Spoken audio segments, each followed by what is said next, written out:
நெடுங்காலம் பிழை செய்து நிலை கடிந்தேன். உன்னிடத்துல வந்துட்டேன். உன் அருளுக்கு இனிதான நிலை உகந்தேன். உன் சரணே, உன் திருவடிதான் எனக்கு அபயம்னு பெருமாட்ட சரணாகதி பண்ணிக்கோங்கிற என்ன பலன்கிறத பின்னாடி சொல்றார்.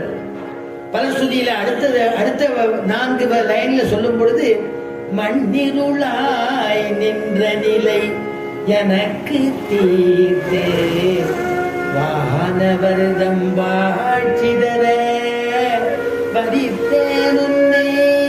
மண்ணிருளாய் நின்ற நிலை எனக்கு தீர்த்தே வானவர்தம் வாழ்ச்சிதர வரித்தேன் உன்னை.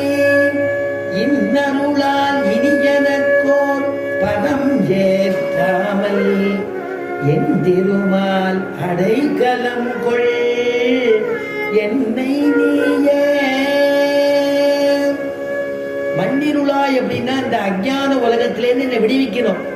எனக்கு தீர்த்து வானவர்தம் வாழ்ச்சி தர, நித்திய சூரியர்கள்லாம் கைங்கரியம் பண்றாளே அந்த மாதிரி ஒரு வாழ்ச்சியை எனக்கு அமைச்சு கொடு. பறித்தேன் உன்னை. இன்னருளால் உன்னுடைய இனிமையான அனுகிரகத்தினாலே என்னை ரட்சிக்கணும்.